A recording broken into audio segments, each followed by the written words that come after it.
Munich, सबसे असली कठोर रूढ़िवादी जर्मनी। यहाँ लोग बहुत मेहनत करते हैं और दुनिया की बेहतरीन गाड़ियां बनाते हैं। साल भर लोग खुद भी रोबोट की तरह काम करते हैं, लेकिन जब अक्टूबर आता है तो 2 हफ्तों के लिए सब कुछ बदल जाता है। वार्षिक उत्सव अक्टूबर फेस्ट दुनिया का सबसे बड़ा उत्सव है। 16 दिनों में इस बियर और मस्ती की जगह से 6 मिलियन लोग गुजरते हैं। बिना रुके मस्ती जिसमें बड़े और बच्चे दोनों शामिल होते हैं। मुझे पहले ही पकड़ लिया है, ये बहुत है, मुझे असहज लगता है। किसी तरह अक्टूबर फेस्ट वह जगह भी है जहां आप प्यार पा सकते हैं। मैं 40 की उम्र में एक कुंवारी की तलाश कर रहा हूँ। खैर, बहुत सारे विकल्प हैं, इसीलिए आप कोशिश कर सकते हैं। तो आपको कैसा लगा? ये सबसे लोकप्रिय फोटो एक्सएमएल। लेकिन जब अक्टूबर फेस्ट खत्म होता है तो कठिन जर्मन दिनचर्या शुरू होती है। ऐसे ही जीते हैं, हमेशा काम में लगे रहते हैं। पैसे पर्याप्त हैं? पैसे पर्याप्त नहीं है। धोखाधड़ी, छल यहाँ बहुत ज्यादा है। कभी भी रूसियों के साथ काम मत करो, वे हमेशा धोखा देते हैं। सिर्फ स्लाव एक दूसरे को। ये एक लघु चित्र है। एक मित्र अपने मित्र को हथौड़ा चलाने में मदद करता है। दोस्त की मदद, एक ही जगह पर कई फेरारी। सिर्फ बियर, गाड़ियां और काम नहीं। आज हम जर्मनी के प्रमुख शहरों में से एक की सामान्य जिंदगी में झांकेंगे। मोनोसारिट है ना? नहीं।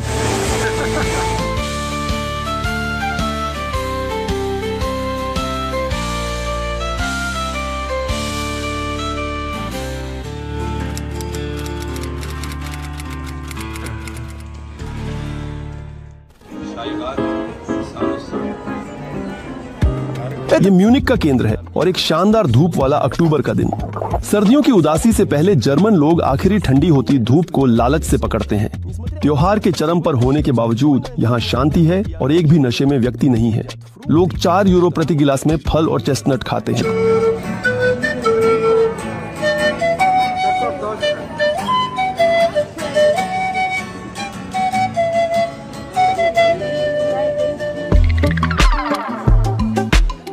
म्यूनिक के बाहरी इलाके में अलीना रहती है।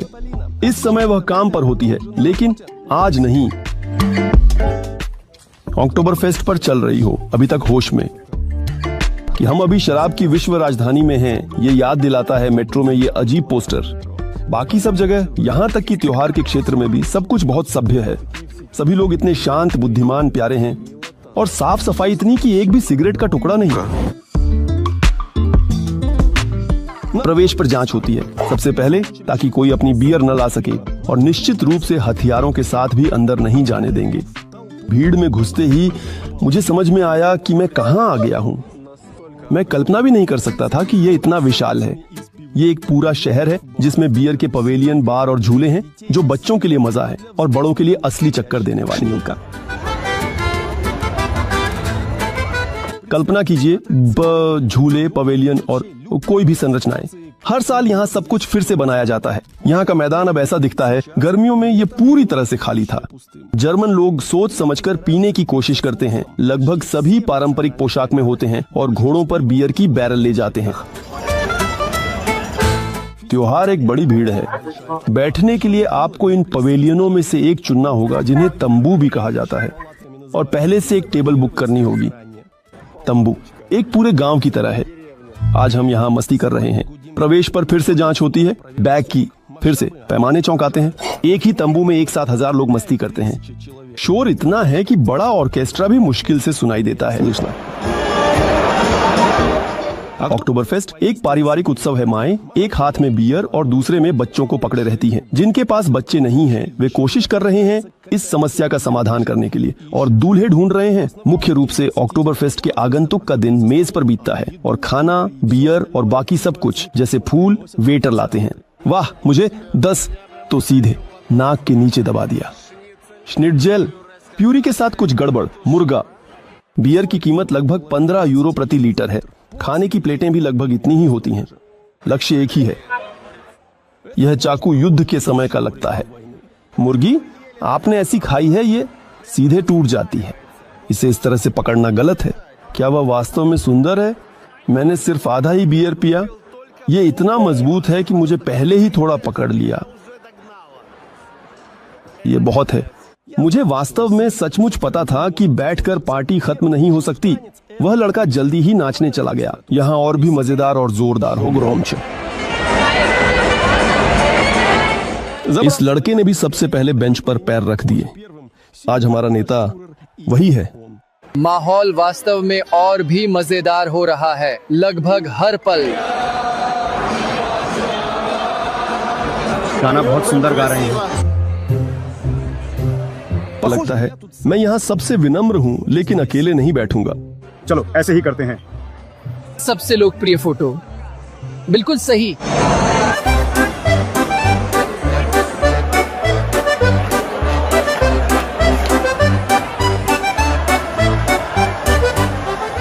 पारिवारिक उत्सव के बारे में मजाक नहीं था। अक्टूबर फेस्ट बच्चों के लिए बहुत सारे मनोरंजन हैं जो शराब से संबंधित नहीं है। विटाली आज भी यहाँ है अपने पूरे परिवार के साथ। यहाँ हम इसे बच्चों का उत्सव भी बना सकते हैं। अभी अभी हमने एक खेल खेला, बॉल को बोतल से गिराया। हाँ, वे खुश हैं। यहाँ कई तरह की स्वादिष्ट चीजें हैं, उन्हें यह पसंद है। हम उतना नहीं चाहते थे जितना वे यहाँ आना चाहते थे। सच कहूँ तो मुझे ज्यादा पसंद है बियर, जो अक्टूबर फेस्ट की नहीं है, लेकिन यहाँ भी यह स्वादिष्ट है, मजबूत है, मूड और इस माहौल के लिए उपयुक्त है। ये बहुत शानदार है। हम विटाली के साथ पहले से ही केंद्र में हैं। ये अंग्रेज भी स्पष्ट रूप से अक्टूबर फेस्ट से हैं। वे एक दूसरे को चाबुक से मार रहे हैं। विटाली आश्चर्य जर्मन म्यूनिक की ऐतिहासिक छवि संरक्षण करते हैं। तुम्हें पता है म्यूनिक का 90% हिस्सा नष्ट हो गया था और उन्होंने इसे पुराने प्रोजेक्ट्स के अनुसार फिर से बनाया। यह एक देवमंडल है। यहाँ पर हमेशा वैसे सभी मुद्दों पर ये सभी रैलियां आयोजित की जाती हैं। यहाँ से दुनिया के सबसे बड़े हिस्सों में से एक की शुरुआत होती है, शहरी पार्क की। अंग्रेजी गार्डन। यहाँ पहले से ही रेस्तरां हैं जहाँ सभ्य होना जरूरी है। उनकी नीति ऐसी है, आप हमारे यहाँ मेहमान बनकर आए हैं, वे आपको टेबल नहीं दे सकते, कि वे आपकी सेवा नहीं कर सकते, वे आपको बाहर निकाल सकते हैं। यानी आप चाहे जो भी हों।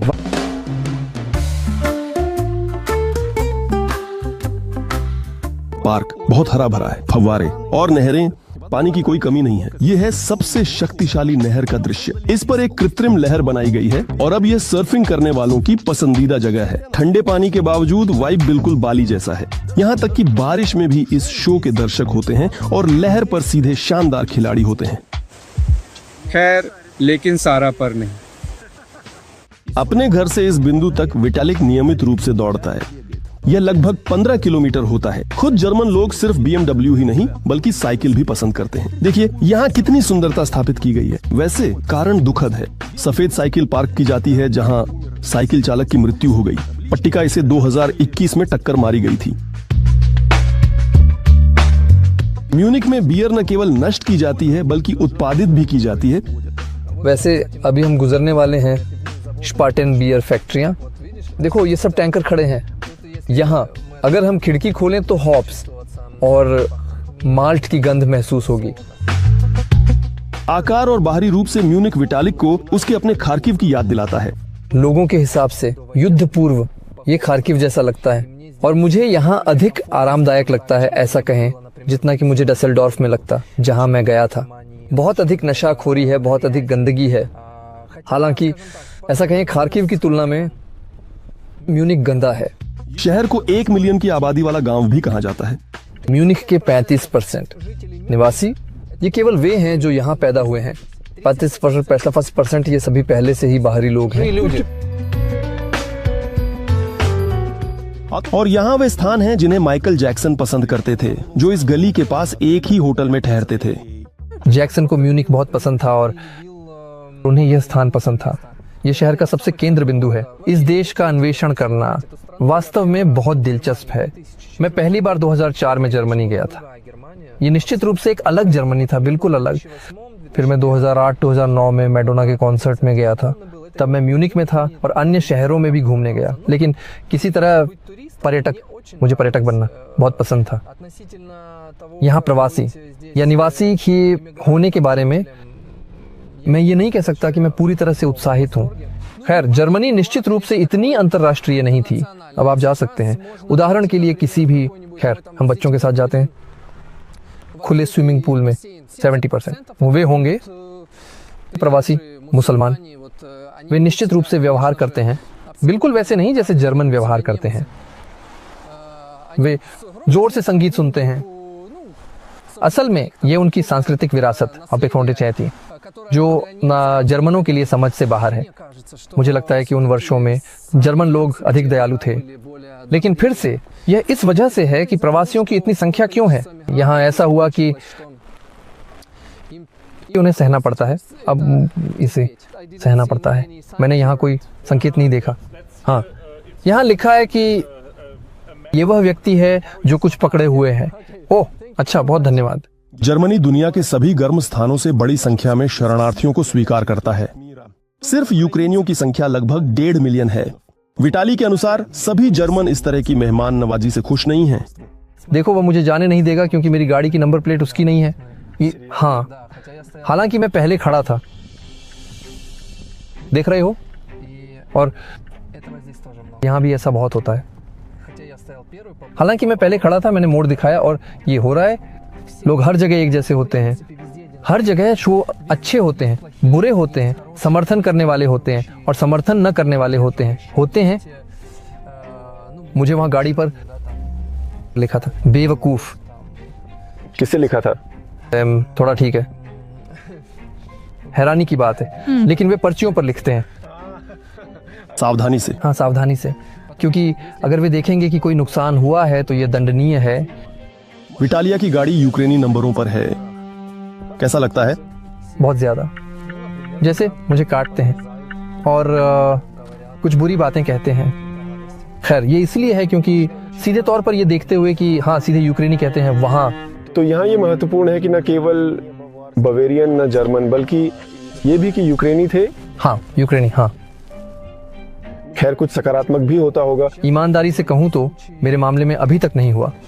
वह सोचता है कि तुम महंगी गाड़ी में हो और फिर भी भत्ता प्राप्त कर रहे हो। हाँ, बिल्कुल सही। उन्हें समझा जा सकता है। 1.5 मिलियन लोग आए जिन्होंने उनके ऊपर बोझ डाल दिया और अब मैं भी उन्हें भुगतान कर रहा हूँ।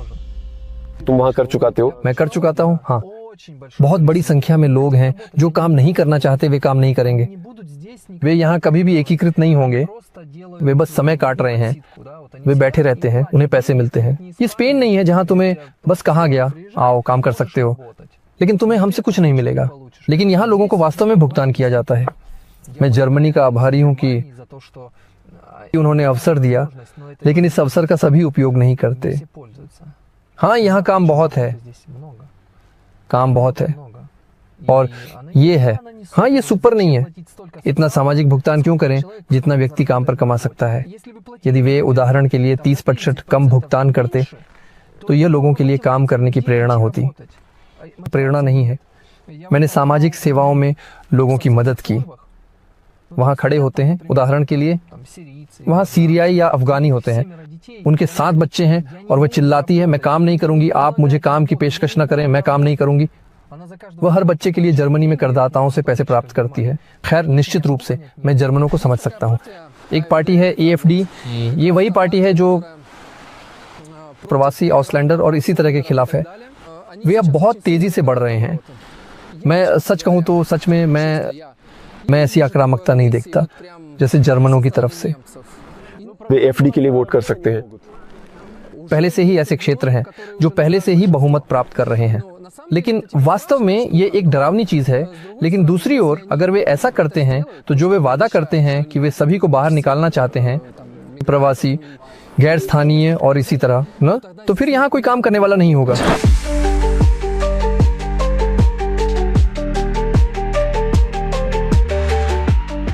यह टोमा है। वह शरणार्थियों की मदद कर रही है और अभी अपने कार्यालय जा रही है। तुर्की नाई की दुकान। हाँ, मैं कुदरेक में नाई हूँ। वहाँ तुर्की की रोटी बनती है। वहाँ मैं तुरंत दाल का सूप खाता हूँ। तुर्की का सूप वास्तव में शानदार है। सब कुछ इस्तांबुल जैसा है। तो ये सब पहले अपार्टमेंट थे और अब बहुत से अपार्टमेंट को कार्यालय में बदल दिया गया है। यहाँ 2 कमरे थे, हाँ, उन्हें बदल दिया गया है। टोमा जर्मनों और यूक्रेनियों दोनों को सलाह देती है। ऐसा कहें ताकि आपको पैसे मिले और जर्मनी में कैसे रहें ताकि आप काम भी कर सकें, क्योंकि दुर्भाग्यवश जर्मनी में ऐसा बना है कि बहुत से लोगों के लिए काम करना फायदेमंद है, और पैसे प्राप्त करना भी फायदेमंद है। यहाँ बस बहुत अधिक कर है, और अगर आप कहीं काम करने जाते हैं तो सीधे तौर पर आपको हाथ में जो मिलेगा वह राज्य से मिलने वाले से लगभग 200 अधिक होगा। इसके साथ ही शरणार्थी आवास पर बहुत कुछ खो देता है। बच्चे, तो इसका मतलब है अगर शरणार्थी काम करना शुरू करता है तो उसका मुफ्त आवास भी छीन लिया जाता है। देखो किस प्रकार का शरणार्थी। अभी स्थिति के अनुसार क्लीन में हम शिविरों में ठहरे थे, शिविरों की उड़ानें। कुछ लोग घर में रहते हैं और कुछ ऐसे हैं जो सीधे रोते हैं, जैसे कि शिविर में। और फिर तुम सुबह उठते हो, सर्दी है, बाहर -10 डिग्री है, तुम्हें बाहर शौचालय जाना पड़ता है। एक सलाहकार के रूप में टोमा ने ऐसे शिविरों में बहुत समय बिताया है। और तुम्हारे पास अलग कमरा नहीं है, तुम्हारे पास बस इतना ही है, इतना ही, जैसे यहाँ से। देखो मैं मजाक नहीं कर रहा हूँ। एक बार देखो, 2 बार तो यहाँ खड़े हैं, मतलब 1 2 3 4, ठीक है। अगर तुम्हारे पास कोई परिवार है और अगर नहीं है तो तुम हमारे लिए कौन हो? खैर, मेरे पास एक दीवार है, मेरे पास बैठने की जगह नहीं है। ये तो बिल्कुल, वाह, तुम मेरे सामने देख सकते हो। और हम उसके कपड़े बदलते देखते हैं, सब तुम्हारे लिए हैं, सब। ये तब होता है जब वहाँ पारिवारिक परामर्श के लिए जाते हैं, जहाँ बच्चे होते हैं, जहाँ माता पिता को ये परामर्श लेना चाहिए कि इन बच्चों के साथ क्या करना है। मुझे नहीं पता शायद ये क्या है, लगता है। ये अब एक इतालवी रेस्टोरेंट है। परोसने का तरीका शानदार है। यहाँ आधी पिज्जा कैसी दिखती है। यहाँ टोमा स्केट पर आई थी और उसी पर अपनी दूसरी नौकरी के लिए जा रही है। मेरे लिए ये भारी नहीं है। साइकिल चालक टोमा पर गुस्सा होते हैं, लेकिन स्केट उसका नंबर 1 परिवहन है। मैं अलग चलाती हूँ। मारीन क्लास पसंद है, जहाँ भीड़ होती है, लोगों के बीच अच्छा लगता है। किसी को गाया नहीं? नहीं। खैर, इसे सीखना पड़ता है। कैसे कहें? सीखना। टोमा की दूसरी नौकरी पहली से कहीं ज्यादा मजेदार है। ये ठीक उसी समय है जब अक्टूबर फेस्ट होता है। त्योहार में टोमा पर्यटकों के समूहों का नेतृत्व करती है और भीड़ में वे अपना मंडप और मेज ढूंढ सकें। पहली बात पर्यटकों से बताती हूँ, इस बाण को कहाँ बांधना है, यह बहुत महत्वपूर्ण है। इसका मतलब है कि मैं अविवाहित हूँ। अगर मैं होती पहले से विधवा, हाँ, लेकिन सौभाग्य से मैं विधवा नहीं हूँ, मेरा बाण पीछे होता। और अगर मैं कुंवारी हूँ तो मेरा बाण ठीक बीच में होता, यहाँ। क्या कुंवारी लड़की को ये बताना चाहिए कि वह कुंवारी है? शायद ताकि कोई उसे परेशान न करे। बाईं ओर देखना चाहिए, वह अभी भी यहाँ है। लेकिन अगर मैं अभी भी कुंवारी हूँ? क्या तुम ये दूसरी बियर के बाद कह रहे हो? मैं 40 कुंवारी लड़की की तलाश कर रहा हूँ। हाँ, खैर, मूल रूप से कई विकल्प हैं, इसलिए तुम कोशिश कर सकते हो। हाँ, ऐसी मिलेगी? मुझे लगता है मिलेगी। अगर तुम टॉम की तरह एक रिबन बांध लो तो लोग आकर्षित होते हैं। और वेट्रेस बहुत अच्छा कमाती है। हमसे तो बस खींच लिया गया, हमने 50 यूरो ऐसे ही दे दिए। वे आमतौर पर इन 16 दिनों में कमाते हैं, यानी 3 सप्ताहांत और 2 हफ्ते, लगभग पूरे साल के लिए। इसलिए अगर उनकी कोई दादी यहाँ काम करती थी तो उनकी माँ यहाँ काम करेगी, बेटी यहाँ काम करेगी, और अगर बेटी नहीं है तो वे अपनी किसी चाची को दे देंगे। पैसे परिवार में ही रहते हैं, लेकिन मैं यहाँ काम नहीं करना चाहूंगी। यहाँ बहुत शोर है, वे 5 मग लेकर चलते हैं, 5 यहाँ 5 वहाँ। ये गिनो कितना? हमारे पास 10 लीटर। और क्या तुमने कभी मग उठाया है? वो थोड़ी भारी होती है ना? और मग भी, मतलब अगर तुम्हारे पास वहाँ छाती है तो मदद कर सकते हो, मुझसे तो नहीं हो पाएगा। इसके बावजूद टोमा बियर नहीं पीती। मैं कल रात यहाँ था और मैं होश में था। ये असंभव है। मुझे इन नशे में धुत लोगों से नफरत है। नशे में होना फिर भी ठीक है। हाँ, तुम्हें बहुत धैर्य की जरूरत है। शायद इसी के लिए मुझे पैसे मिलते हैं, धैर्य के लिए। तुम्हें भुगतान मिलता है? खैर, लगभग 35 का भुगतान करते हैं प्रति घंटा। क्या तुम अपने लिए पति नहीं ढूंढ रही हो? नहीं, मैं यहाँ नहीं ढूंढ रही हूँ। मैं पीती नहीं हूँ, मुझे क्या। त्योहार में लगभग 8 मिलियन लीटर बियर पी जाती है और जो लोग ज्यादा पी लेते हैं उनके लिए बस इस ढलान पर लेटना ही बचता है। यहाँ एक मैदान है जिसे कोर्ट्स विजन कहा जाता है, उल्टी करने का मैदान। हाँ, बिल्कुल, विजन यह मैदान है। कोर्ट्स वही है जो तुमने कहा। और लोग यहाँ सुबह 9 या 11 बजे आते हैं, अपनी कुछ बियर पीते हैं और फिर 3 घंटे के लिए इस मैदान पर लेट जाते हैं। कुछ लोग पार्टी से आते हैं और कुछ पास में अन्य काम करते हैं। कई पर्यटकों का लक्ष्य त्योहार से 1 गिलास निकालना होता है। नहीं, अगर गिलास इस तरह से बाहर निकलेगा, इस तरह बहुत बार, क्या पकड़े जाएंगे।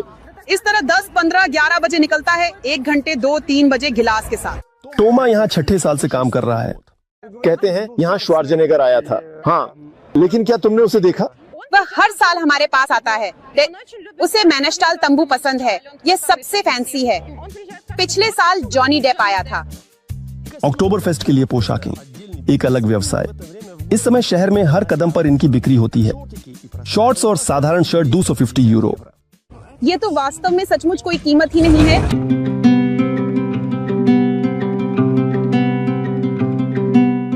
अलीना म्यूनिक के एक शांत इलाके में एक अपार्टमेंट किराए पर ले रही है। वह इस घर में कुछ महीने पहले ही आई थी। उसने अभी तक सभी बल्ब नहीं लगाए हैं, फ्रेम में फैक्ट्री की तस्वीरें हैं, लेकिन कहती है कि ऐसा ही सोचा था। आज की योजना थी कि छत पर नाश्ता किया जाए, लेकिन बाहर फिर से बारिश हो रही है। बस मैंने इसे पहले ही फिल्मा लिया है, मैंने पहले ही उतार लिया है, घर पर ही करना पड़ेगा। अलीना का नाश्ता बहुत बवेरियन है। मुझे लगता है कि ये खास तौर पर शूटिंग के लिए है। ये एक विशिष्ट बवेरियन नाश्ता है। हाँ, प्रेटजेल, आलू डोनट, या मुझे नहीं पता, आदमी इसे बहुत पसंद करता है लेकिन यह विशेष रूप से बहुत स्वादिष्ट है। आलू डोनट आलू का सलाद है या प्यूरी? ये प्यूरी जैसा दिखता है। उसमें कुछ मसाला है। मैंने खुद कभी बनाने की कोशिश नहीं की। तुमने इसे खरीदा? सफेद रंग की सॉसेज और ये मीठी सरसों, ये वास्तव में थोड़ी और प्यारी गाड़ी है। सॉसेज के साथ? सॉसेज के साथ। जैसे कि वह ऐसी। वहाँ कुछ विकल्प हैं, कुछ सिद्धांत हैं कि उन्हें कैसे छीलना है, या फिर कहते हैं कि अगर बवेरियन तरीके से तो उन्हें मांस को इस झिल्ली से चूसना चाहिए। बिल्कुल सही है वास्तव में। मैं तो बस पारंपरिक रूप से दांत के साथ, क्योंकि ऐसा ज्यादा होता है, लेकिन उनके लिए यह सामान्य है। सच में सुबह बियर, या फिर वे थोड़ा आराम करते हैं। सच में क्या तुम कभी ऐसा करती हो कि एक गिलास लेकर काम पर जाती हो? शायद ठंडा गिलास बनाना। तुम एक घटक हो, मैं एक घटक हूँ। उन्हें लंच ब्रेक के दौरान बियर की गंध लेने की अनुमति है। अलीना जर्मन में बिल्कुल सही बोलती है और जर्मन किताबें पढ़ती है। पढ़ते हो एक पैराग्राफ सब समझ जाओगे। हाँ, सही है। ये बुकमार्क है? हाँ, बीच में। खैर, बीच से थोड़ा कम। वह 2017 में पढ़ाई के तुरंत बाद आई थी। यहाँ वह अपने माता पिता और प्रिडनेस्ट्रोवियन विश्वविद्यालय की डिग्री के साथ है। क्या तुम कहती हो तुम प्रिडनेस्ट्रोविया से हो, मोल्दोवा से नहीं? क्या था प्रतिक्रिया? प्रिडनेस्ट्रोविया नहीं, लेकिन मैं भी और अलीना डेटिंग कर रहे। शुरुआत में अलीना ने आया काम किया, साथ ही पेशा और दस्तावेज तैयार किए। 5 साल पहले उसे अकाउंटेंट काम पर रखा गया था, लेकिन अब वह बदलाव चाहती है। किस बारे सोच रही हो?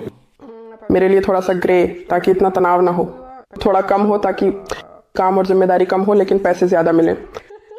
खैर, ऐसा लगता है कि तुम यहाँ तक कि जर्मन मानकों के अनुसार भी ठीक से सेट हो गई हो। तुम्हारे पास अच्छी अपार्टमेंट है और पैसे सबके लिए पर्याप्त हैं। अब सोचो, मार्च 24 तारीख, मैं ऐसा ही हूँ। इतना कुछ झेला है तो कि यह कहना आसान नहीं है कि ये सब आसान था। तो क्या तुम्हें किसी को यहाँ साथ रखने की इच्छा नहीं है? उदाहरण के लिए? नहीं, मुझसे पूछा गया था। निश्चित रूप से जब परिचित लोग जानते हैं, नहीं।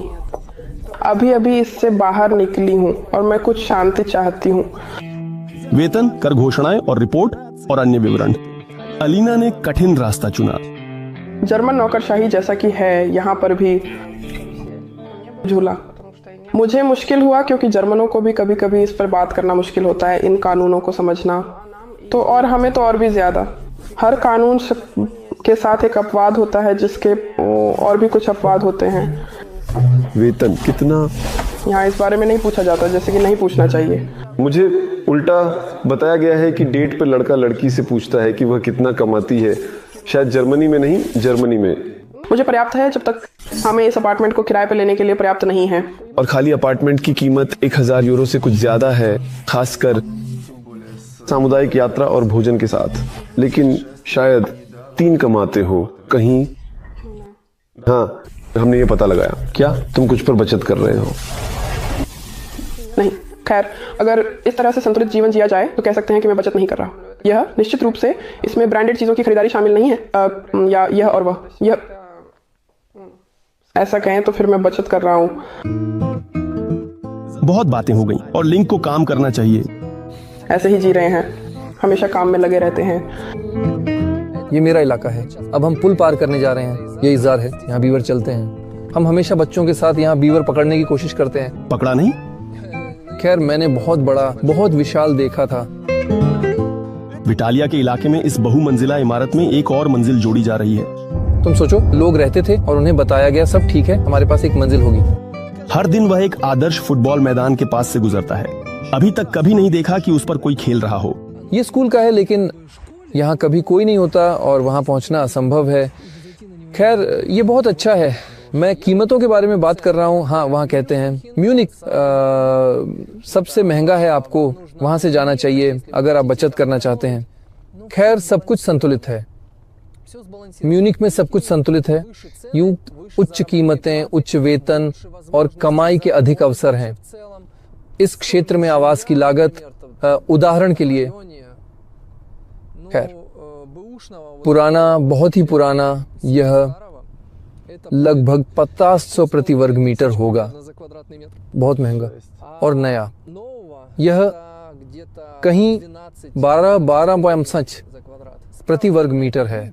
दाईं ओर ये बंकर है, ऊपर वहाँ एक अपार्टमेंट है जो 12.5 मिलियन में बिक रहा है। यहाँ लोग छिपे थे, इसे बाद में आवास में बदल दिया गया। जर्मन लोग गाड़ियों के दीवाने हैं और यहाँ घरेलू ऑटोमोबाइल उद्योग कोई गाली नहीं बल्कि गर्व की बात है। म्यूनिक में चलते हुए हर जगह सिर्फ BMW, ऑडी और पोर्शे, और अगर कोई पुरानी गाड़ी मिले तो ऐसी। यहाँ मर्सिडीज तो जैसे खिलौने की तरह शेल्फ पर है, लेकिन सबसे ज्यादा ऑटोमोबाइल माहौल मोटर वर्ल्ड में है। ये एक लघु चित्र है। दोस्त एक दूसरे की मदद कर रहे हैं, दोस्त की मदद, एक दूसरे की मदद।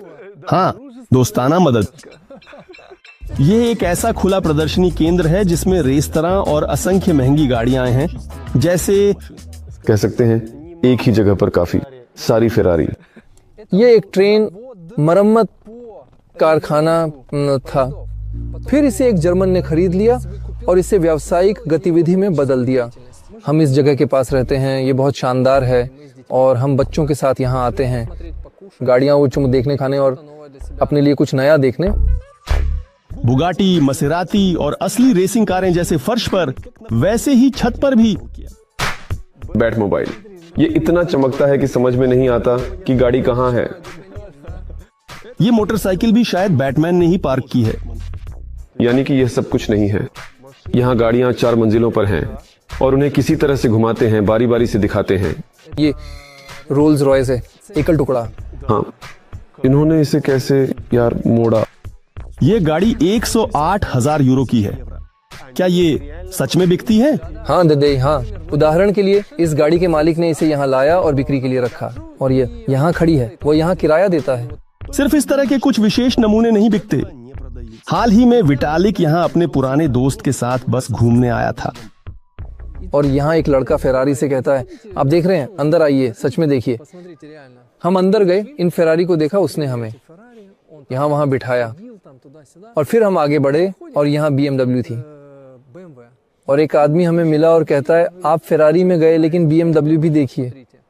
मतलब हम कपड़े पहने हुए थे, हमारी जगहों पर ऐसा नहीं होता। भिखारियों को अंदर नहीं आने देते। आपके हाथ में इस पैकेट के साथ, बोतलों के साथ। यहाँ इसके विपरीत वो आदमी, उसने हम पर इतना समय बिताया, शायद उसे बोरियत हो रही थी। सच कहूँ तो शायद इसीलिए कि और कोई नहीं था, लेकिन उसने, जानो, ऐसा कोई तिरस्कार नहीं दिखाया। जर्मन लोग क्या पसंद करते हैं, गाड़ियां हो या बियर? मैं समझ नहीं पाया, लेकिन कोशिश कर रहा हूँ। ये यहाँ की स्थानीय बियर है। हाँ, चीयर्स करते समय एक दूसरे की आंखों में देखना चाहिए। क्यों? ये उनके लिए अनादर माना जाता है। अगर आप आंखों में नहीं देखते और कुछ अपमानजनक करते हैं। नहीं चाहता हूँ जहाँ कार्रवाई हो रही है। लेकिन तुम इसलिए कि हम आंखों में देखेंगे, आंखों में देखना चाहिए। और मेरे बच्चे नींबू पानी से चीयर्स करते हैं। यहाँ एक नियम है, PPM द्वारा नियम। हम दोनों ऐसे 2 गिलास पी सकते हैं और गाड़ी चला सकते हैं, फिर से दोनों मिलकर एक ही स्टीयरिंग से, पीछे की गति में। अभी वीडियो आते हैं जब पुलिस कुछ बुजुर्ग लोगों को रोकती है और वे कहते हैं कि उनके पास लाइसेंस नहीं है। वे कहते हैं कि उन्होंने इसे 1944 में खो दिया। 1944 में स्टालिनग्राद में, मैंने कहा खो दिया साल में, और उनके पास लाइसेंस नहीं है। तो आप कैसे गाड़ी चला रहे थे? आपने मुझे कभी नहीं रोका और मैं चला रहा था। चलो अक्टूबर फेस्ट पे वापस चलते हैं। यहाँ पहले से ही बियर और खाना खत्म हो रहा है और लोग बेंच पर नहीं बल्कि सीधे मेज पर चढ़ रहे हैं। मैंने भी कोशिश की, मुझे कुछ असहज लग रहा है। लड़कियों को भी ज्यादा मजा आ रहा है। अगर ध्यान से देखें तो कुछ बहुत सुंदर भी दिखती हैं।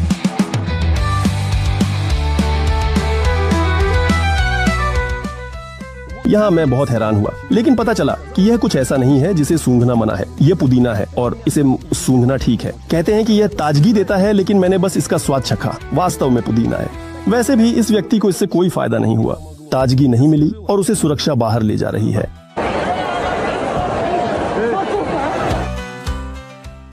अक्टूबर फेस्ट की सामग्री को फिर से देखते हुए मुझे हंसी भी आई और शर्म भी। यह वही दुर्लभ क्षण है जब मैंने कुछ गिलास बियर पीकर शरारत की। अक्टूबर फेस्ट एकमात्र जगह नहीं है जहां टोमा काम करता है। पैसे पर्याप्त हैं? पैसे पर्याप्त नहीं हैं।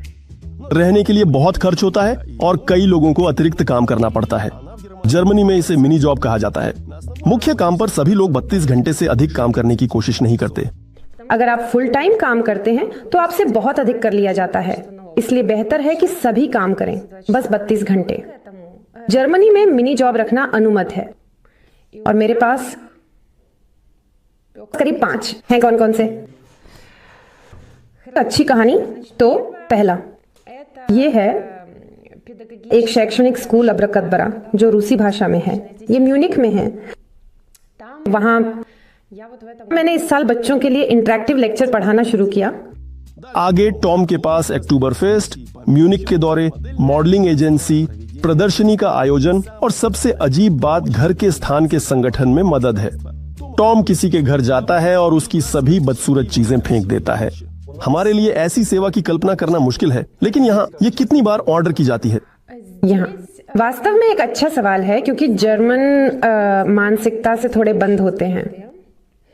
तुम्हें अंदर आने देते? हाँ, जर्मन ऐसे होते हैं कि उनका विश्वास जीतना होता है ताकि वे खुल सकें, समझे? रूसी कमजोरी दिखाते हैं। हाँ, इसलिए मुख्य रूप से यह या तो रूसी भाषी होते हैं या अमेरिकी। मैं ऑनलाइन भी मनोवैज्ञानिक सत्र प्रदान करता हूँ। मैंने कहा था तुम्हारे पास 5 मिनी जॉब्स हैं, अब और भी हैं। अब और भी है तो ऐसा है, समझे? जब कार के लिए बचत करनी होती है तो स्थानांतरित होने की इच्छा होती है। मतलब तुम्हें मिनी जॉब पर अधिकार है। इसे मिनी जॉब कहा जाता है। छोटी नौकरी 530 यूरो तक बिना करके काम कर सकते हो। ये अलग अलग मिनी जॉब्स हैं। तुम्हें अधिकार है, लेकिन बात यह है कि महीने में 530 यूरो से ज्यादा नहीं आना चाहिए। भी मिनी जॉब्स से कुल मिलाकर महत्वपूर्ण नहीं है, तुम इसे करते हो। मैं इसमें बहुत देर से प्यार में पड़ी, लेकिन जब मैंने बहुत समझा, मैंने घंटे घटाकर 32 कर दिए। एक मिनी जॉब ले लिया, लेकिन 2 अलग जगह हो, एक ही जगह पर नहीं जा सकते। और अचानक पैसे आने लगे, समझ रहे हो? हाँ, कार बचत करने लगी। विटाली के पास भी कई पेशे हैं। उनमें से एक फोटोग्राफर है और यह इन एशियाई पर्यटकों ने महसूस किया। उन्होंने अनुमान लगाया, फोटोग्राफर, और अनुरोध किया। हाँ, वह पेशेवर है। पेशेवर फोटोग्राफर, हाँ, माफ कीजिए के बारे में। मेरे भगवान, ये कोई नाटक नहीं है। जर्मनी में स्थानांतरित होने के बाद विटाली ने इंटरनेट पर ब्रांड्स को प्रमोट करने एक कंपनी खोली। काम करना आसान नहीं है। यहाँ धोखाधड़ी और छल इतना अधिक है कि हम उदाहरण के लिए हमने पहले कभी इसका सामना नहीं किया था, और बहुत सी फर्जी कंपनियां भी हैं। खैर, उदाहरण के लिए मेरे पास कुछ बकाया बिल है, वर्तमान में शायद 6000 यूरो के आसपास। वे बस भुगतान नहीं करना चाहते, वे संदेशों का जवाब नहीं देते। उनके साथ अग्रिम भुगतान पर काम करना मुश्किल है। हमारे यहाँ ऐसा नहीं होता, लेकिन हम अब इसे अधिकतम दबाव डाल रहे हैं कि काम केवल अग्रिम भुगतान पर हो, और वह भी 100%। बहुत मुश्किल है वसूल करना। लेकिन अगर हम उदाहरण के लिए कोई भुगतान नहीं हुआ, हमारे पास 950 यूरो का बिल है। हमने वकील से संपर्क करने का निर्णय लिया। वकील कहते हैं, देखिए, सबसे पहले आप जितना खर्च करेंगे उससे अधिक खर्च करेंगे। मुझे नहीं पता क्यों, लेकिन 3 वकीलों ने हमें एक ही बात कही। वे कहते हैं, आइए, अगर आपका बिल 5000 यूरो से अधिक का है तब आइए। जब मैं यहाँ आया तो मैंने कंपनी खोली, और मेरे पहले लिथुआनिया के लोगों ने मुझसे कहा, कभी भी रूसियों के साथ काम मत करो, वे हमेशा धोखा देते हैं। ये उनका विचार है, ये उनका अनुभव है। मैं ये कहूँगा प्रतिशत के हिसाब से हमारे पास जर्मनों से अधिक धोखा है। मैं यहाँ रूसी बोलने वाले ब्लॉगर्स को जानता हूँ जो सीधे कहें तो शायद जर्मन में उतने अच्छे नहीं बोलते, लेकिन वे जर्मन दर्शकों को संभालते हैं और वे वहाँ कमाते हैं खैर 15,000 प्रति माह। विटाली के लिए अपने देश में चीजें बहुत बेहतर थीं। यानी अगर यूक्रेन में मैं इससे काफी दूर हो गया था, वहाँ व्यवसाय थे, प्रोडक्शन अधिक हो रहा था, तो अब मुझे फिर से कैमरा हाथ में लेना पड़ा। मैं फोटो वीडियो शूट करता हूँ, प्रोड्यूस करता हूँ, शूटिंग के लिए टीम बनाता हूँ, हम विज्ञापन शूट करते हैं। जर्मनी में यूक्रेनी व्यवसायियों के लिए समर्थन कार्यक्रम है, लेकिन वास्तव में ऐसे एजेंसी में विटाली को मदद नहीं मिली। वह व्यवसाय योजना लेता है, मैं कहता हूँ मेरे शोध का लगभग कितना समय लगेगा? व्यवसाय योजना? वह कहता है खैर 6 महीने से 1.5 साल तक। मैं कहता हूँ और इस समय में मुझे क्या करना चाहिए? यानी संभावना है लेकिन तंत्र नहीं है। सामग्री के मामले में जर्मनी हमारे देशों से पीछे है। सामग्री की जरूरत है बस। और भी जर्मनी, ये तो पत्थर युग है। मैं अभी जर्मनी को इंस्टाग्राम पर देखता हूं जैसे हमारे पास 2012 में यूक्रेन में था। ग्राहकों से बात करना मुश्किल है। मैं कहता हूं दोस्तों, हम आपको 10 गुना बेहतर आधी कीमत में बना देंगे, कोशिश करें। नहीं, हम काम कर रहे हैं। हम एक व्यक्ति के साथ काम कर रहे हैं जिसकी उम्र 85 साल है। वह वहां कैमरे में नहीं देख सकता, वह कुछ नहीं कर सकता, वह सब कुछ गलत करता है, लेकिन आप जानते हैं हम उस पर भरोसा करते हैं। आइए मैं आपको मुफ्त में कर देता हूँ। मुफ्त में बस आपको दिखाऊंगा कि हम क्या कर सकते हैं। हाँ, लेकिन हमें यकीन नहीं है कि हमें इसकी जरूरत है। स्थिरता के प्रति कट्टरता जैसी स्थिरता के प्रति ये बहुत ज्यादा है। नकारात्मक पक्षों में से नंबर 1 ये, बस नंबर 1 ये नौकरशाही है। यहाँ एक सीधी सड़क है और तुम जर्मन से कहते हो तो यहाँ एक सीधी सड़क है। कहता है क्या बेवकूफ हो। हाँ, मैं यहाँ तुरंत ऐसा कर सकता हूँ। मैं नौकरशाही के बारे में और कहूंगा कि हमें बियर लाने में पहले ही 30 मिनट हो चुके हैं। खैर, वे खुद इससे बहुत ज्यादा पीड़ित हैं, वे कुछ नहीं कर सकते। उदाहरण के लिए आप रात 10 बजे के बाद वॉशिंग मशीन में कपड़े नहीं धो सकते शोर के कारण। शोर, हाँ, लेकिन यहाँ पर तुरंत ही पड़ोसी ऐसी एक तख्ती लगा सकते हैं, आज हमारे यहाँ पार्टी होगी, हम आपसे पहले ही माफी मांगते हैं। और वहाँ सुबह 5 बजे तक इतना शोर मचाते हैं कि ये कानूनी रूप से ठीक है। उन्होंने पहले ही चेतावनी दे दी। यहाँ ड्रोन उड़ाना मना है। तुम्हें पता है क्यों उड़ाना मना है? पक्षियों के लिए शोर। हाँ, क्या ये सच है? हाँ, शोर पक्षियों और गिलहरियों के लिए, लेकिन गर्मी में सुबह 5 से 6 बजे या फिर वहां शरद ऋतु में ज्यादा खिड़कियों के नीचे सुबह 5-10 बजे तुम सो रहे हो। यह शनिवार को भी हो सकता है और शुक्रवार को भी, तुम अभी भी सो रहे हो। शोर ऐसा है जैसे कि तुम्हारे आंगन में हवाई जहाज हो। एक आदमी ऐसे हेडफोन के साथ चलता है और उड़ाता है, सब कुछ उड़ाता है। खैर, मुझे लगता है कि गिलहरियों को दिल का दौरा पड़ता है। त्योहार में शाम हो रही है और आलिंका ने भी सही तरीके से रिबन बांधा। हम इसे अक्सर सुझाते हैं। हाँ, अगर हम केबिन में हैं तो कैदियों में, लेकिन यह बार होता है। कहते हैं कुंवारे आदमियों के भी संकेत होते हैं। मैं समझ नहीं पाया और इसका उपयोग नहीं किया। कैसे हो तुम? कैसे हो तुम? ये हॉट डॉग्स हैं जिनमें लंबी बवेरियन सॉसेज हैं। जरूर चखना चाहिए। मैंने लंबे समय तक इंतजार किया कि जब करूसेल पर कोई उल्टी करेगा, लेकिन ऐसा नहीं हुआ। इस पर भी नहीं, जबकि मुझे तो इसे देखकर ही उल्टी आ जाती है। बहुत सारे झूले हैं, बच्चे चिल्ला रहे हैं, माता पिता भी।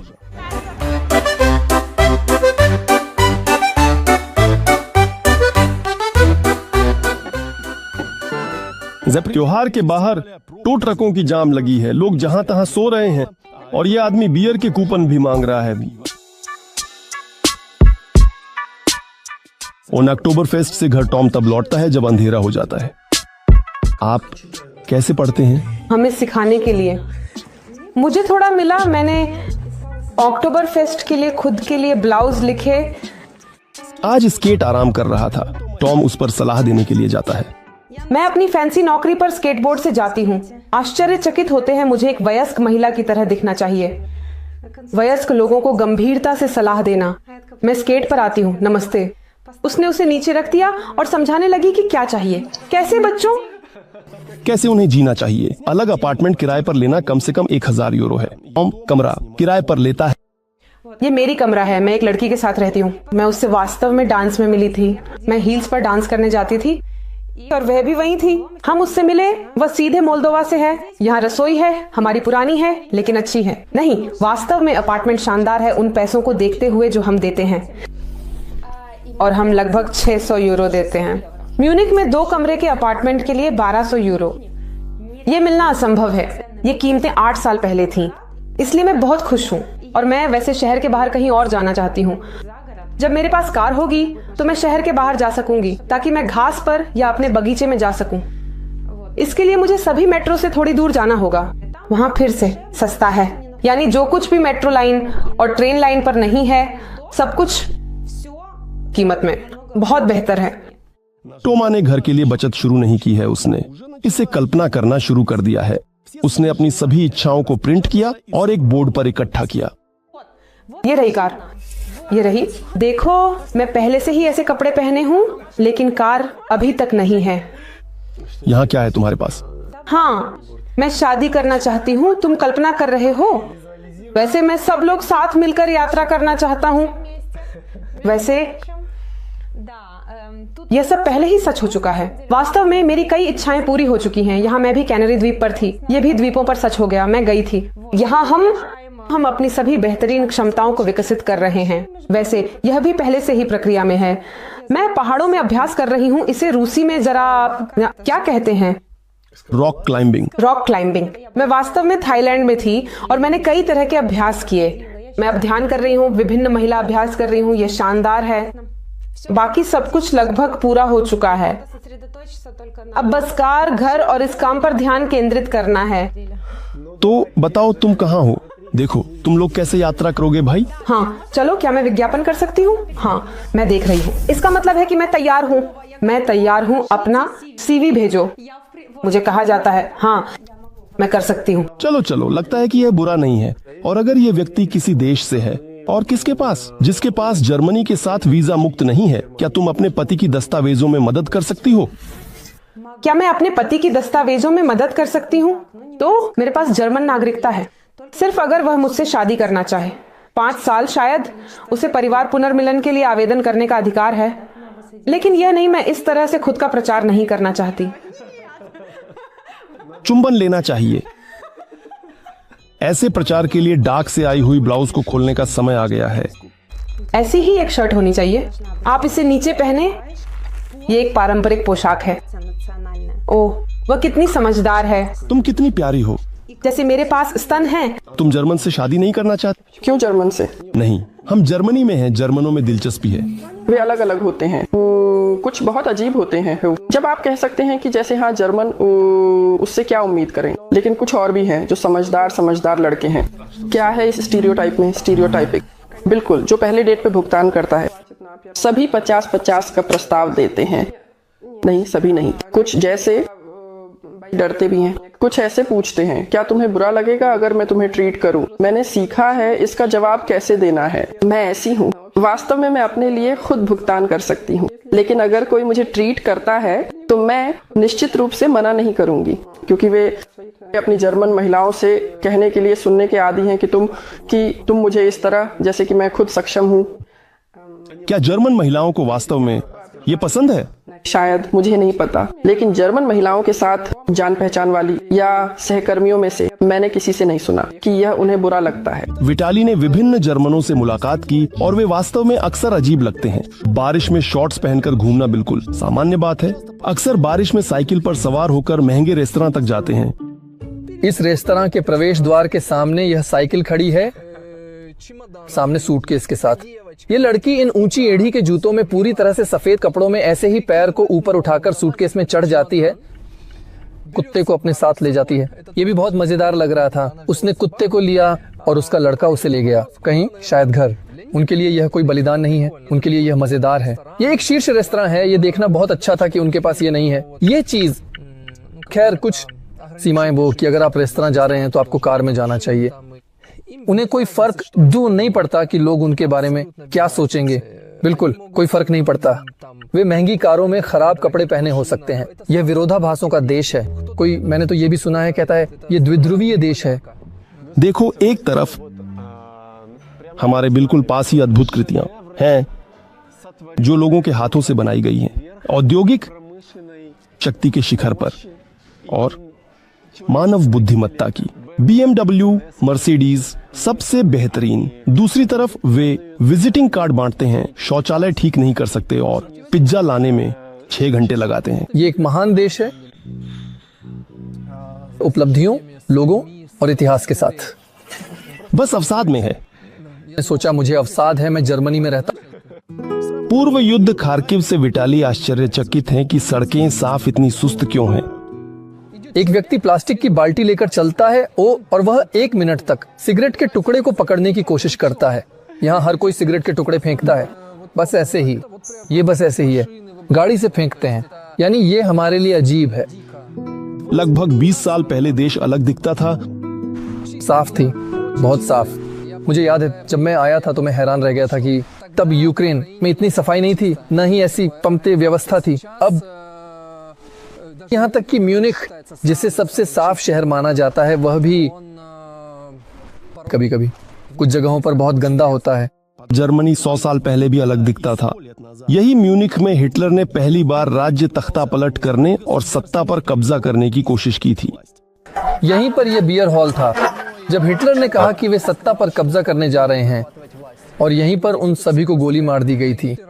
हिटलर पर गिरा उसका सुरक्षाकर्मी जिसने वास्तव में उसे बचाया, और जब वह सत्ता में आया तो उसने कहा कि यह सड़क उसके शहीद साथियों की याद का हिस्सा है, लड़कों के लिए, और उसने सभी को सलामी देने के लिए मजबूर किया। ये वही चिन्ह है जो सभी को पता है, जिसे दिखाना मना है, सूरज। हाँ, यहीं पर सभी को ये करना पड़ता था, लेकिन सभी लोग राजनीति से सहमत नहीं थे, सभी नहीं, जैसे कि अब भी। यानी ये अलग अलग चीजें हैं, राजनीति, मान, राज्य, लोग, दो, समाज, और कुछ लोग बचकर निकल जाते थे सिर्फ इसलिए कि हाथ ना उठाना पड़े। हाँ, तब उसने इन लोगों को गोली मारने का आदेश दिया, और यहाँ इन लोगों के लिए एक स्मारक है। वे इस सड़क से बचकर निकलते थे। देखो, यहाँ एक यात्रा चल रही है, और नीचे देखो, ये देखो, सुनहरे पत्थर, एडिटा बसर प्रिंसल।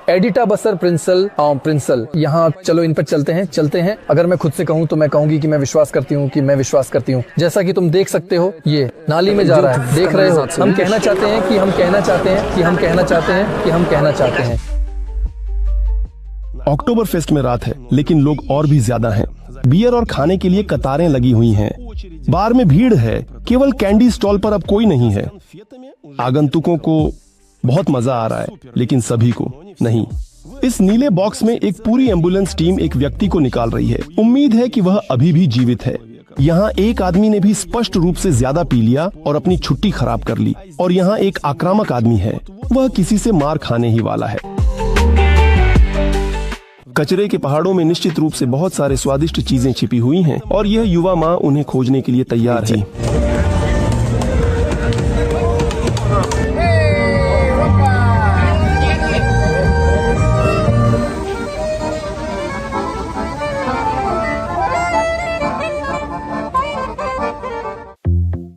कमाल है, दुर्घटना, ये बहुत ही दुर्लभ है। ये वास्तव में एक मूल्यवान दृश्य है। ये 2.5 साल में यह चौथी दुर्घटना है जो मैंने देखी है। विटालिका और अन्य यूक्रेनी नंबर प्लेट वाली कारों के मालिकों को जर्मन नंबर प्लेट पर पंजीकरण करना पड़ा। संभावनाएं हैं, उन्होंने कहा। उन्होंने सभी संभावनाएं दी हैं, और पंजीकरण कराना संभव है, हमें नहीं पता। तो मैंने कहा, देखो, यहाँ निर्देश है, उन्होंने वहाँ समय सारणी छापी है। हाँ, मैं समझता हूँ, लेकिन हमें नहीं पता कि इसे कैसे करना है। हमारे पास बस यही नियम है, और बस हम इसे नहीं कर सकते। हाल ही में उसने इसे करने की कोशिश की और विशेष सेवा में अपॉइंटमेंट लेकर गया। मैंने 1.5 घंटे इंतजार किया, और फिर मैंने बहुत ही ढीठता से, बहुत ही पागलपन से, ढीठता से, जर्मनों के लिए बहुत ही असभ्य तरीके से कार्यालय का दरवाजा खटखटाया और पूछा, माफ कीजिए, कृपया, मुझे काम पर जाना बहुत जरूरी है। मैं 1.5 घंटे से यहाँ बैठा हूँ। शायद वे भूल गए हैं या कुछ और। मुझ पर 2 लड़कियों ने हमला कर दिया। उन्होंने चिल्लाना शुरू कर दिया कि मुझे जर्मनी के नियमों का पता नहीं है, और ये कि ये जल्दी होगा अगर मैं इसे यूक्रेन में जाकर करूं। मैंने पूछा, क्या मैंने आपको किसी तरह से नाराज किया? मैंने बस पूछा था। और वे दोनों जोर जोर से चिल्लाने लगी। मुश्किल से मुझे मेरे दस्तावेज वापस मिले और मैं चला गया। ये जर्मनी का एक और पहलू है। क्या शायद सभी जानते हैं कि कहीं भी सेवा नहीं है, और ये क्यों नहीं है? क्योंकि किसी को भी नौकरी खोने का डर नहीं है। लेकिन विटालिक के अनुसार सड़कों पर पुलिसकर्मी बहुत ही श्रेष्ठ और विनम्र होते हैं। लेकिन जर्मनी विरोधाभासी है, और इसलिए जब मेरे बच्चे पर पड़ोसी के कुत्ते ने हमला किया और हमने पुलिस को बुलाया, तो वे 7 घंटे बाद आए और कहा कि हमारे पास इस मामले को संभालने का अधिकार नहीं है। यह रही उस संस्था का विजिटिंग कार्ड जो पड़ोसियों की समस्याओं से निपटती है। तो तुम क्यों परेशान हो रहे हो? यहाँ तो हरी बत्ती है। देखो, वे भी कभी कभी परेशान हो सकते हैं। धीरे, है ना? धीरे। खैर, ये मुख्य रूप से टैक्सी ड्राइवर होते हैं। ये टैक्सी ड्राइवर है, अब हमें ओवरटेक करेगा। वे बहुत लापरवाह होते हैं।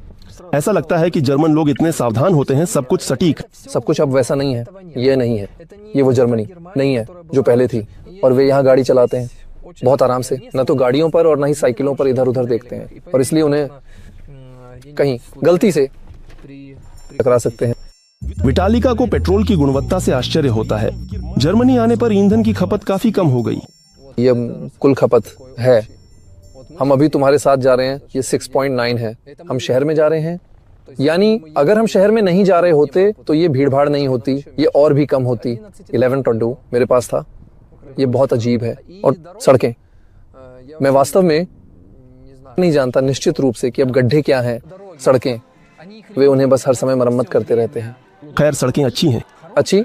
खैर, इसकी कोई आवश्यकता नहीं है। हमारे यहाँ 2 साल के जीवन में 2 बार डामर काटा गया, और 2 बार वे अच्छी काटते हैं, अच्छी तरह से काटते हैं। अरे दोस्तों, जो हमारे पास आओ। खैर, कहीं तो कम से कम लगा दो। विटालिका जर्मन सीख रहा है और इस भाषा के बारे में उसकी राय काफी बदल गई है। पोस्ट सोवियत क्षेत्र में कहा जाता था कि जर्मन एक कठोर भाषा है। ये पूरी तरह से कठोर है। ये कोई मिथक है? मैं नहीं समझता। ये प्रचार था, ये बस प्रचार था। हाँ, वहाँ कुछ क्षेत्र हैं, कुछ ऑस्ट्रियाई वहाँ ऐसा बोलते हैं। ये ऐसा है जैसे आप अरबी भाषा सुनते हैं, तुरंत मजाक। जैसे आत्मघाती, कामिकाजे, कामिकाजे, शहीद आ रहा है। हाँ, रूसी भालू पर सवार आया। इस फोटो में अलीना के माता पिता हैं। अपनी बेटी के बाद वे भी जर्मनी चले गए। ओह, ये आपका घर है? दादी दादा रहने की जगह और काम। उन्हें ढूंढना बहुत मुश्किल था। क्या तुमने उन्हें ढूंढने में मदद की? हाँ, मैंने आखिरकार ढूंढ लिया। हर जगह वे जैसे शहद से लिपटे हुए हैं। हाँ, मुश्किल है। तुम्हारे ख्याल से वे स्थानांतरण से खुश हैं? नहीं, वे निश्चित रूप से वह चाहते हैं। वे चले जाएंगे? शायद। हाँ, मेरी माँ ऐसी है अलीना। हाँ, तुम शादी कर लो, बच्चा पैदा कर लो, मैं तुम्हारी मदद करूंगी और फिर वापस चली जाऊंगी। लेकिन वे यहाँ 2 साल से हैं, कैसे गुजारा किया? उन्हें आसान नहीं है, लेकिन वे मेरे कारण मेरे पास रहना चाहते हैं। इतना दूर नहीं, और अधिक बार मिलना चाहते हैं। औसतन हम हफ्ते में 1 बार मिलते हैं। विटालिक के साथ हम शहर के केंद्र में घूम रहे हैं और खिड़कियों में झांक रहे हैं। लकड़ी के साथ इस ग्लैमरस कुल्हाड़ी के अलावा ये सैलून अजीब लगा। विताली यहाँ हर दिन आता है और उसने अभी तक एक भी ग्राहक नहीं देखा है। और शहर के केंद्र तक यहाँ किराया 15,000 प्रति माह होगा, और वे हमेशा खाली रहते हैं जब तक मैं इस गर्मी से निपट नहीं लेता। जर्मनी में अपने उत्पाद के लिए मांग खोजना बहुत संभव है। मैं चल रहा हूँ और एक कतार देखता हूँ, और कतार ऐसी है 70 मीटर लंबी। गर्मी का मौसम। मैं सोचता हूँ शायद मुफ्त आईफोन बांट रहे हैं। मुझे मिला। इस पंक्ति की शुरुआत में मुझे एक खिड़की दिखाई देती है जिसमें कुछ लोग जो मुझे अर्मेनियाई या जॉर्जियाई लग रहे थे ने पाई की दुकान खोली हुई है। मैं इस पिरोजकी की दुकान को याद करता हूँ अपने बचपन से। तुम्हें पता है, मक्खन की तरह पाइज। और ये भीड़ पिरोजकी के लिए खड़ी है। पिरोजकी की कीमत 3.50 यूरो है। यहाँ जो भी खुलता है उसकी अपनी मांग होती है, और सेवा में भी ऐसा ही है। यूक्रेनियन महिलाएं, हाँ, सभी आए। उनके पास सभी सेवा लेते हैं। वहाँ मैनिक्योर, वहाँ मेकअप, हेयर स्टाइल, सभी उनके पास जाते हैं। वहाँ हाल ही में खुला, हमारे दोस्त ने एक बार्बर शॉप खोला। अब उसके पास पहले से ही लाइन लगी है। विटाली खुद अन्य चीजों के अलावा टेनिस कोच। अभी अभी फैलना शुरू हुआ। यहाँ अफवाह है कि मैं प्रशिक्षण देता हूँ। तुरंत ही लोग संपर्क करने लगे और पूछने लगे, जैसे क्या आप मेरे बच्चों को प्रशिक्षित कर सकते हैं या मेरे साथ खेल सकते हैं। और यहाँ की लागत काफी अधिक है, इसलिए इस पर भी थोड़ा कमाया जा सकता है। कोई सेवा नहीं है। फिर से कोई सेवा नहीं है। सेवा क्यों नहीं है? कोई नहीं डरता कि उन पर शिकायत की जाएगी। कोई नहीं डरता कि उन्हें निकाल दिया जाएगा, क्योंकि कर्मचारियों की कमी योग्य किसी भी प्रकार की योग्यता का ये हमेशा डरावना होता है। और इसके लिए व्यापार के लिए उदाहरणों से समझते हैं। पूरे शहर में बैनर लगे हुए थे। क्या तुमने देखा बैनर चिपकाया गया? उल्टा। और तुम शिकायत भी नहीं कर सकते। और अनुबंध में यह बिंदु जोड़ना भूल गए कि अगर अचानक बैनर उल्टा हो जाए तो यह और वह होगा। जर्मनी जीवन फायदे और नुकसान विटाली सूचियों में इकट्ठा कर रहे हैं। लेकिन मैं देख रहा हूं तुम्हारे पास फायदे कम है नुकसान से। मुख्य फायदों में विशाल बाजार, सुरक्षा और अजीब तरह से कीमतें शामिल हैं। कीमतों का संतुलन। मैंने कीमतों की तुलना करने की कोशिश की। उदाहरण के लिए वर्तमान में यूक्रेन और म्यूनिक में। अभी यूक्रेन में मेरे मूल्य संतुलन के हिसाब से यूक्रेन में कहीं 3 गुना महंगा है म्यूनिक की तुलना में। म्यूनिक का स्थान शानदार है। पहाड़ पास में है, झीलें पास में हैं, इटली पास में है, पूरी यूरोप पास में है, स्विट्जरलैंड पास में है। सब कुछ बहुत शानदार है। आप कारों से कहीं भी जा सकते हैं। और जर्मन लोग अंतर्मुखी होते हैं और सामाजिक दूरी को पसंद करते हैं। मेरी पत्नी को यह बहुत पसंद है। वह कहती है, ओह वे हमेशा मुझसे दूर खड़े रहते हैं। हर जगह मुश्किल है। हर जगह मुश्किल है। यहाँ मुख्य कठिनाई ये है कि इस सामाजिक राज्य के प्रलोभन में न फंसें जो आपको सब कुछ देगा। बस ऐसे लोग होते हैं जिन्हें कुछ नहीं चाहिए, उन्हें पीने के लिए चाहिए। दिन में कुछ बोतल बियर, पार्क में घूमना, झील के पास जाना, यही सब उनके पास यहाँ है। और ये सब मुफ्त में। और यह सब मुफ्त में, इसके लिए आपको भुगतान किया जाएगा। विटाली का मानना है कि काम करना और करियर बनाना बेहतर है। म्यूनिक में रहने के लिए 4 लोगों का परिवार, जिसमें 2 छोटे बच्चे और 2 वयस्क, 5000 यूरो प्रति माह परिवार के लिए ये मूल रूप से सभी आवश्यकताओं को पूरा करता है, जिसमें छुट्टियां शामिल हैं। कहीं जर्मनी में नहीं, इटली, स्विट्जरलैंड आदि। क्या वे वास्तव में इसे कमा सकते हैं? मेरा मानना है कि ऐसे लोग जो इस पूरी स्थिति के प्रभाव में आ गए हैं, युद्ध आदि के साथ, उन्हें डरना नहीं चाहिए। आना, खोलना, समुदाय की तलाश करना।